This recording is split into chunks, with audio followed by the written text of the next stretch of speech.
$200 a month. So imagine taking that and then living off of that monthly. Well, as crazy as that sounds, that is a reality for most people in Southeast Asia. And this is something that, honestly, I didn't really know, or even if I did know, I didn't really understand how that would work. So whenever I did go to Southeast Asia for about a year now, at the time of this video, I went to places like Malaysia, Thailand, Laos, and then also spent some time in Japan. But Japan's a lot different in terms of money. But Southeast Asia is where it really opened my eyes to this whole idea, this whole reality of living off of something like that. Now, I'm going to be giving you my own thoughts and perspective on this. It could be different based upon where you're at or your own experiences. But I'm going to use Laos as the main place because that is my mother country and that is where I spent most of my time. Now, within Laos, the average monthly income can span most of the times from $200 to $500. But most of the people that I've met and talked to, they're earning around $200 per month. And then if you have a family, then it could be from $400 to $500. And if you just take that amount for a family, you're making like less than $5,000 the whole year, if my math is correct. And then if you are somebody who's single, that's like $2,400, $2,500 per month if you're living off of $200 per month. Now, this sounds absolutely insane, especially if you compare to people like myself who live in the United States and who are earning a US income. Because here in the United States, if you're making around $20,000 to $30,000, you're pretty much at poverty level or near poverty level. Whereas if you compare what somebody makes in the United States, let's just say around $30,000 per year, you are in the top 10 to 11% of worldwide income. That is like 90% more than what most people make all around the world. And I know that might blow your mind if you've never traveled outside of your country or have done some research. But people who are living in the United States with the money that they earn, I think they should feel very grateful and fortunate for where they are at. And granted, there's definitely people who are struggling in the United States. There's people who are poor, as in every country. But I just want you to put that in perspective whenever I'm talking about this and whenever you're visiting countries like Southeast Asia and specifically like Laos, where when you go there, if you're coming in with the mindset of somebody who's from the United States, earning the United States money, I think you need to kind of be humble a little bit, or maybe a lot, depending on who you are.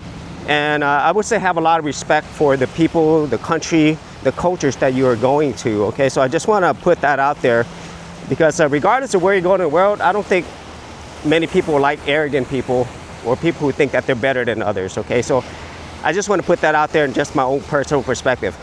But going back to this whole idea of living on $200 per month, I'm not talking about somebody who is a tourist who is visiting like myself from the United States, because with our money, even if you're making like $500 or for most people $1,000 or more per month, they're living very well in these countries. Now granted, you could definitely spend your money anywhere you go, but whenever your buying power, the value of money is that high and the living cost is so low compared to the United States, then you can live like a rich person, or at least upper middle class. And that absolutely blew my mind from my perspective because I've never been able to live like that before. But going back to locals themselves, I could not figure out how are you living on this, especially when most people have families, they have kids.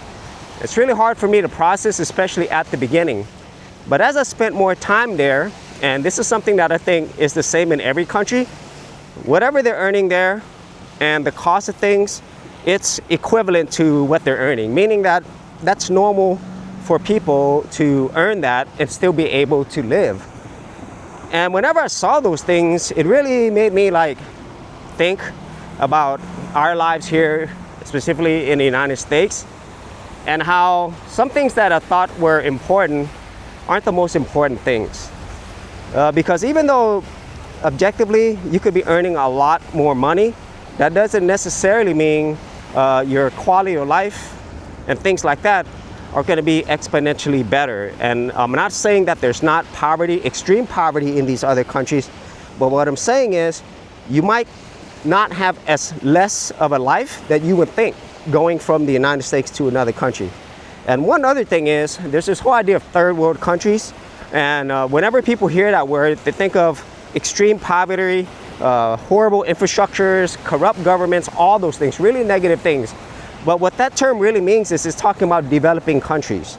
And for at least Laos, you know, when I went back initially in 2011, yeah, there was a lot of problems. You know, there was a lot of things that weren't there yet. It was definitely a developing country. But nowadays in Laos and many other countries in Southeast Asia, they're still developing countries. But let me tell you, the quality of life, the growth is insane. The amount of things going on in these countries, the quality of life in general, in my opinion, could be better. Actually is better in a lot of cases for me when compared to the United States, especially if you have US income. And there's so many opportunities I feel in those countries right now versus before, where basically the United States was it. You know, that's why we came to this country, among other things. You know, we had to escape our country and have a better life. You know, my parents did that, and I'm very grateful for them for bringing us here to the United States.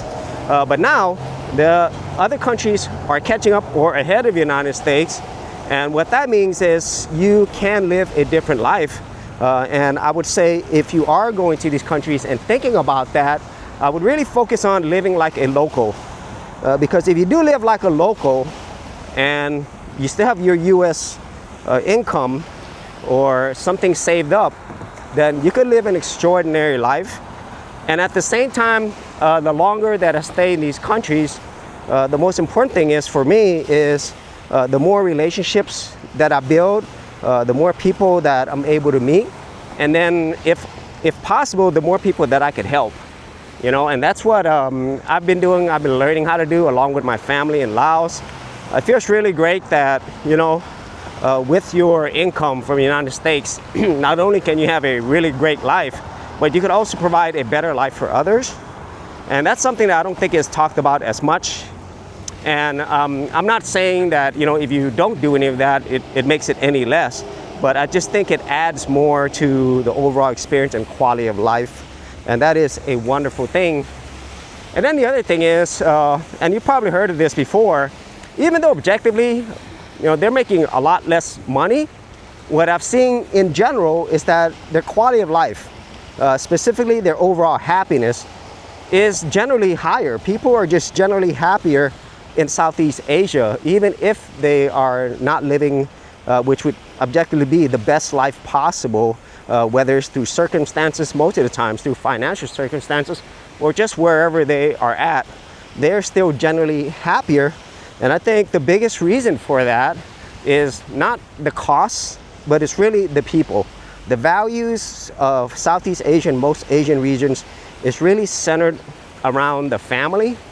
And at the same time, they don't have as many distractions, you know, constantly hitting them with negative stuff, marketing, you know, just a lot of things that just stress people out. And then when you combine that with the stress of living and the cost of living in the United States and other similar countries, it just makes it a really unhappy experience. I'm constantly stressed here in the United States. And whenever I was in Southeast Asia and Asia in general, that stress pretty much went from 90% stress down to like 10% in a lot of cases. I was just so happy. And then being able to share that with people is amazing, especially with people that you care about. And so those are some of my thoughts on living on $200 per month as a local, you know, in these other countries, and how that's really different. That's a different lifestyle, a different mindset. And once again, you know, the people who are living like that, you know, I have a lot of empathy for them. And at the same time, you know, when you realize and you understand that people are living on that type of income, you know, it just kind of gives you an idea of how good that you have it. and also maybe how you could help others as well while enjoying your life. So if you actually had any thoughts on this, be sure to leave in the comments area below. And if you did want to see my video on my first day back in Laos, I will leave that in the description area below or up here.